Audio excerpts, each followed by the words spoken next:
शशि की सौतेली माँ ने उसकी शादी की तो बड़े घर में, लेकिन पति कोई काम न करता। आप ससुर जी के साथ काम पर क्यों नहीं जाते? अब हाँ जाऊंगा, लेकिन कल से। आज जरा मैं दोस्तों के साथ घूमने जा रहा हूँ। शशि के 2 बच्चे होते हैं, लेकिन रमेश का हाल वैसा का वैसा ही रहता है। एक दिन, सुनिए ना, बच्चा रो रहा है, इसके दूध के लिए पैसे नहीं है। अरे तो पिताजी से ले लो ना। क्यों? अगर आप में कमाने की क्षमता नहीं थी तो शादी क्यों की? तभी घर आई बड़ी ननद बोल पड़ती है। आहा, तुम्हारी माँ को साफ साफ कह दिया था कि लड़का ना कमाता है ना कभी कमाएगा। हम 4 बहनें हैं इसका ख्याल रखने के लिए, और पिताजी का इतना सारा पैसा, तुम्हें किस चीज की कमी रखी है? लेकिन थोड़े ही सालों में तकदीर बदल जाती है। शशि का ससुराल गरीब हो जाता है।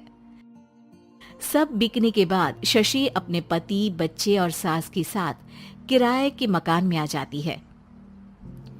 मैं कोई नौकरी करना चाहती हूँ दीदी। अरे इतने बड़े घर की बहू थी शशि, तुम नौकरी करोगी? नहीं नहीं नहीं नहीं। नहीं करूंगी तो घर कैसे चलेगा? बच्चों को भी तो पालना है ना। तभी शशि का भाई आ जाता है। शशि, ये ले राशन का सामान, किसी भी तरह की कोई भी जरूरत हो तो बताना। भाई, अब मैं नौकरी करूंगी।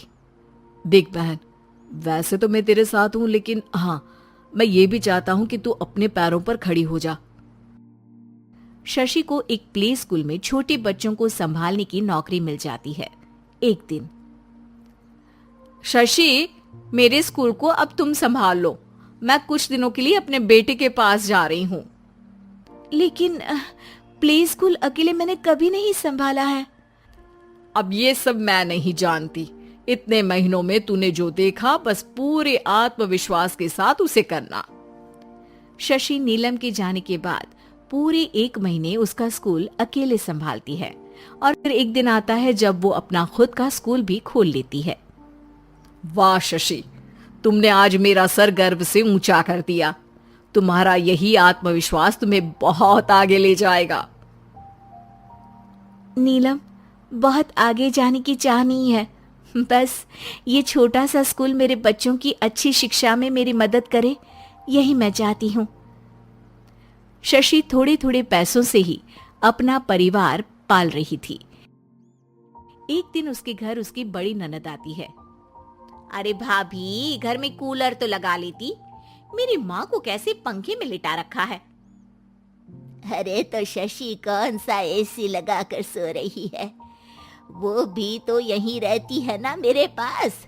ज्यादा यहाँ आकर मेरी बहू को परेशान ना किया करो। हाँ, मुझे भी शौक नहीं है इस छोटे से घर में आने का।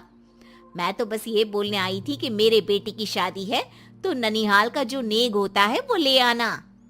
हाँ, जितना बनेगा कर देंगे, और ना हुआ ना तो वो भी नहीं करेंगे। तभी शशि बोल पड़ती है। अरे नहीं माँ जी, रीटा घर की बेटी है, उसके ससुराल वाले उससे शादी पर पूछेंगे कि मायके से क्या मिला। रीटा, तुम मुझे सामान की लिस्ट भेज देना, मैं पूरी कोशिश करूंगी कि तुम्हारी हर डिमांड को पूरा करे। अच्छा, मैं खाना लगाती हूँ। शशि ये बोलकर किचन में चली जाती है। धीरे धीरे कर शशि किसी न किसी तरह अपनी सारी ननदों की डिमांड भी पूरी करती, बच्चों की ख्वाहिशें भी, और उनकी पढ़ाई के लिए पैसे जोड़ती। एक दिन जब शशि का बेटा 12वीं पास करके आता है। माँ, अब तुझे काम करने की जरूरत नहीं है, मैं अब कोई ना कोई नौकरी करके पढ़ाई भी साथ कर लिया करूंगा। शशि को लगता है कि बेटा और आगे पढ़ाई करे, लेकिन वक्त की मार के कारण वो बेटे को काम के लिए हाँ कर देती है। अब बेटा एक बैंक में चपरासी बन जाता है। लड़का देखने में तो बड़ा अच्छा है, अंग्रेजी भी पटर पटर बोलता है, फिर चपरासी क्यों? लड़का सारी बात मैनेजर को बता देता है। अच्छा, तो मैं तुझे एक मौका देता हूँ, तू यहाँ रहकर दूसरे डिपार्टमेंट का भी काम सीख। अगर तू किसी एक का भी काम अच्छे से सीख गया तो मैं तुझे यहाँ टेबल चेयर में बैठने वाली नौकरी दे दूंगा। लेकिन एक दिन शशि की ननद उसे फोन करती है। अरे भाभी, देखो, मायका तो मेरा तुम लोगों से ही है। मैंने आपके बेटे और मेरे भतीजे प्रदीप के लिए यहाँ एक नौकरी देखी है। पूरे 5,000 मिलेंगे। वैसे करता ही क्या है, चपरासी ही तो है ना। कोई बात नहीं रीटा, मैं उसे इस शहर के बाहर नहीं भेजना चाहती हूँ। बाकी वो शाम को आएगा तो मैं पूछ लेती हूँ। वहीं प्रदीप मैनेजर की बात से खुश हो जाता है और मैनेजर के काम पर ही नजर रखने लगता है।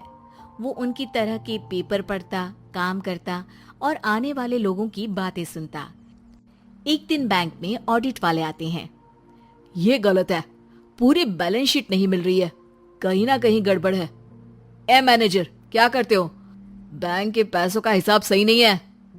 मैनेजर के पसीने छूट जाते हैं। तभी प्रदीप वहां जाता है। अब क्या मैं ये बैलेंस शीट देख सकता हूँ? अरे बेटा, मजाक नहीं, जाओ पानी लेकर आओ एक गिलास। प्रदीप मैनेजर को पानी लाकर देता है और फिर ऑडिटर से कहता है, देखिए सर, मैं आपको बता सकता हूँ कि कैसे बैलेंस शीट को आप लोग गलत तरीके से जोड़ रहे हैं। ऐसा बोलकर प्रदीप एक एक कर सारे डाउट क्लियर कर देता है। अरे हाँ, ये तो पॉइंट हमने देखे ही नहीं थे। गुड, कौन है ये बच्चा? तभी मैनेजर बोल पड़ता है, अब हमारे यहाँ अकाउंट में नया आया है। ऑडिटर के जाने के बाद, वाह प्रदीप, आज तो तुमने मेरी नौकरी बचा ली। और आपने भी तो मेरी नई नौकरी लगा दी, अकाउंटेंट की। बस फिर क्या था, प्रदीप ने एक बार जो सफलता की सीढ़ी चढ़ी, बस चढ़ता ही चला जाता है। फिर एक दिन शशि की ननद, अरे भाभी कैसी हो? घर को तो बड़ा ही सुंदर चमका रखा है।